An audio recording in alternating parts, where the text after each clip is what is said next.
Hello everyone.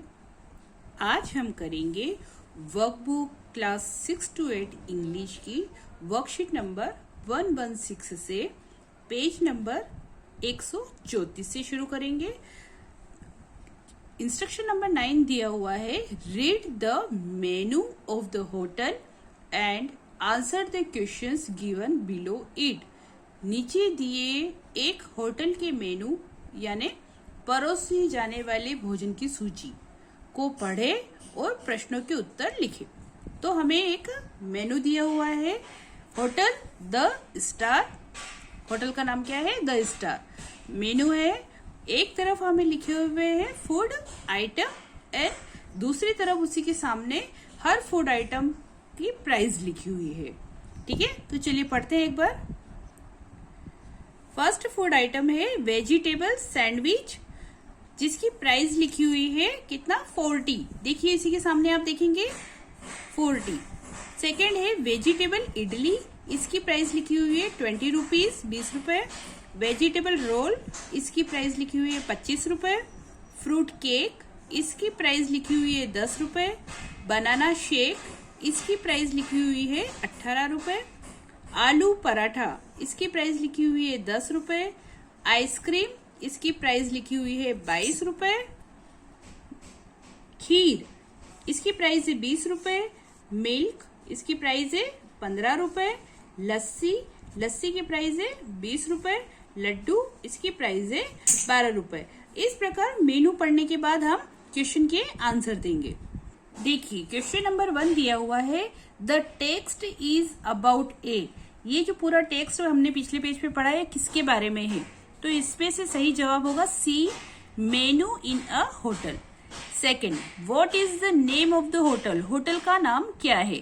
तो हमने पढ़ा था, आंसर यहाँ लिखेंगे, the name of the hotel is the star. Third, how many food items can you have in this hotel.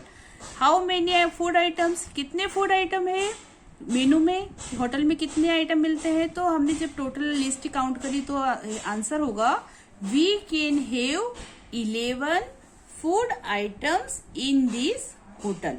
इस hotel में कितने? 11 फूड आइटम है। क्वेश्चन नंबर 4 है, which item has the highest price and which has the lowest price. कौन से item की highest price यानी सबसे ज्यादा कीमत है और कौन से आइटम की सबसे कम कीमत है? तो हमारा आंसर लिस्ट के हिसाब से होगा vegetable sandwich has the highest price.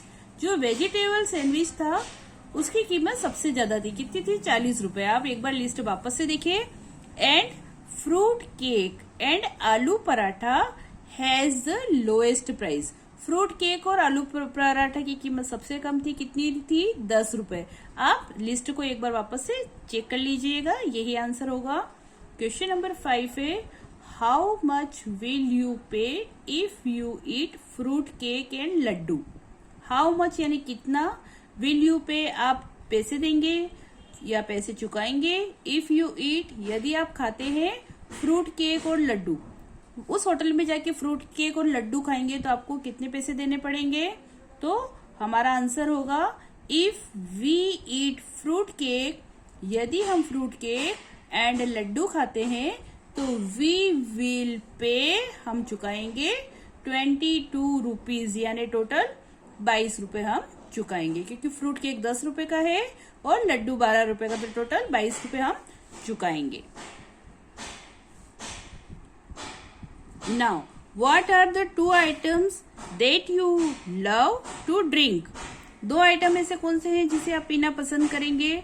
Answer, the 2 items that I love to drink are। 2 item जो कि मैं खाना पसंद करूंगा या करूंगी है, एक तो बनाना शेक एंड लस्सी। इस होटल में जो भी पीने के आइटम है उसमें से हमें ढूंढ के लिखना है कोई भी 2 आइटम, तो बनाना शेक और लस्सी हमने लिखा है। Question number 7, Which items do you like the most on a hot summer day? कौन सा आइटम ऐसा होगा जो आप समर डे यानी बहुत ज्यादा हॉट या गर्मी का दिन होगा तो आप पसंद करेंगे लेना? तो आंसर होगा I like lassi the most on A hot summer day. गर्मी के दिनों में सबसे ज्यादा पिए जाने वाली चीज क्या है? लस्सी। तो इस प्रकार पेज नंबर 135 कंप्लीट हुआ। अब पेज नंबर 136 राइटिंग है। राइटिंग सीखेंगे आप। वर्कशीट नंबर 117 ब्लैंक फिलिंग, रिक्त स्थान भरिए। कंप्लीट द टेबल, टेबल पूरी करें। इसमें हमें कुछ शब्द दिए हुए हैं। लुक एंड से उन्हें देखना है और कहना है। नेक्स्ट कॉलम में लिखा हुआ है लुक से एंड राइट। इन शब्दों को देखना है, बोलना है और यहाँ लिखना है। Cover and right, cover and right मतलब वो शब्द जो भी स्पेलिंग है इसको छुपा के बिना देखे देखे यहाँ पे लिखना है। राइट अगेन, और आपने जो स्पेलिंग लिखी है उसको एक बार मिलान कर लीजिए, सही लिखी। अगर सही लिखी है तो बिना देखे देखे एक बार और लिखना है। तो इन शब्दों को हम इस दिए हुए इंस्ट्रक्शन के आधार पर टेबल में लिख लेंगे। अब instruction number 2, fill in the blanks using the words from the table above. ऊपर दिए हुए शब्दों का प्रयोग करके टेबल में जो दिए हुए हैं उनसे यहाँ पर रिक्त स्थान भरना है। 1 इज डन फॉर यू, एक आपके लिए किया हुआ है। ठीक है। अब पहला दिस इज माई, तो हम ऊपर टेबल में से लिखेंगे क्लास, यह मेरी क्लास है। Mr Rai is our teacher, Mr Rai हमारे शिक्षक है। He sits on the chair, वह कुर्सी पर बैठते हैं। He keeps his books on the table, वह टेबल पर अपनी बुक्स यानी किताबें रखते हैं। He writes on the black board, वह ब्लैक बोर्ड पर लिखते हैं। He uses chalk and duster, वह चौक और डस्टर का प्रयोग करते हैं। He writes with I right with my pencil, मैं अपनी पेंसिल से लिखता हूँ। I use an eraser to correct my mistakes, मैं अपनी गलतियां सही करने के लिए इरेजर यानी रबर का यूज करता हूँ।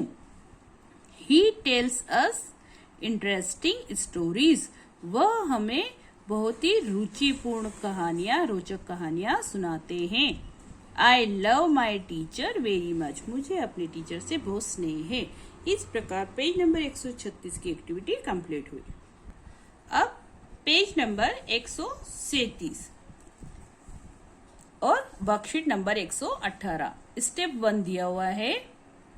Read the paragraph about Arpita, Arpita के बारे में ये पैराग्राफ लिखा हुआ है, ये पढ़ना है।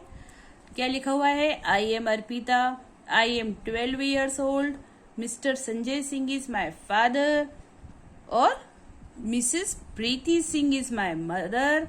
आई go to government middle school Nehru Nagar.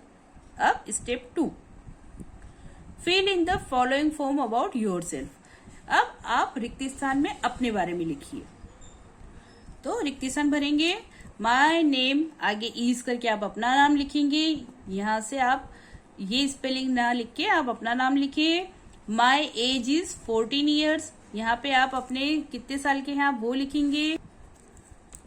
Third है my father's name is Mr Ram, आप यहाँ पर आपके पापा का नाम लिखेंगे। My mother's name is Mrs Shanti, यहाँ पर आप अपनी मम्मी का नाम लिखेंगे। Name of my school is GMS NMH city, यहाँ पर आप अपने स्कूल का नाम लिखेंगे। अब step 3, now write a small paragraph about yourself. Follow step 2, step 2 को फॉलो करके आप अपने बारे में पैराग्राफ बनाइए। तो यहाँ पर आप ऐसा लिखेंगे जैसे यहाँ पे ऊपर रिक्त स्थान भरे थे, उसी के आधार पर पैराग्राफ पूरा लिखेंगे। जैसे यहाँ लिखा हुआ है I am Anjali, I am 14 years old, mister Ram is my father, missus Shanti Singh is my mother, I go to government girls middle school NMH city. इस प्रकार पेज नंबर 137 कंप्लीट हुआ। अब वर्कशीट नंबर 119, क्या इंस्ट्रक्शन दिए हुए हैं? Writing about one self. Fourth number, read the following paragraph given below, नीचे दिए हुए पैराग्राफ को पढ़ें। माई विलेज, मेरा गांव। The name of my village is Khajuria. मेरे गांव का नाम खजूरिया है। It is in Sagar. यह सागर जिले में है। It is 12 kilometres away from Sagar. यह अवे मतलब दूर। यह सागर जिले से 12 किलोमीटर दूर है। There are 610 people in my village. मेरे गांव में 610 लोग रहते हैं।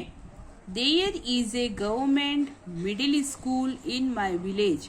मेरे गांव में एक गवर्नमेंट मिडिल स्कूल है। I love my village very much. मैं अपने गांव से बहुत प्यार करती हूँ। अब स्टेप 2। स्टेप 2 में क्या करना है? Now write a similar paragraph on your village और town. Write new words in place of the words underline. Step 1 की सहायता से अपने गांव या शहर के बारे में एक पैराग्राफ लिखे। जो अंडरलाइन करे हुए शब्द है वो चेंज हो जाएंगे। तो आप लिखेंगे the name of my village is, ऐसा सभी बच्चे लिखेंगे और यहाँ पर आप अपने गांव का नाम लिख लेंगे। सेकेंड सेंटेंस, इट इज इन, यहाँ पर आपका गांव कौन से जिले में आता है वो जिले का नाम लिखेंगे। इट इज रिक्त स्थान किलोमीटर्स। इस रिक्त स्थान में लिखना है आपको कि आपका गांव जिले से कितने किलोमीटर दूर है, अवे फ्रॉम, ठीक है। और यहाँ पर वापस से आपको आपके जिले का नाम लिखना है। देयर आर डैश पीपल, यानी आपके गांव में कितने लोग रहते हैं। इन माई विलेज, ये आगे लिखना है। There is a government middle school in my village. I love my village very much. बाकी सब सेंटेंस ऐसा कैसा लिख लेना है। तो रिक्त स्थान की जगह आप क्या लिखेंगे? आपके गांव और आपके जिले का नाम, ठीक है। ये पेज नंबर 138 कंप्लीट हुआ।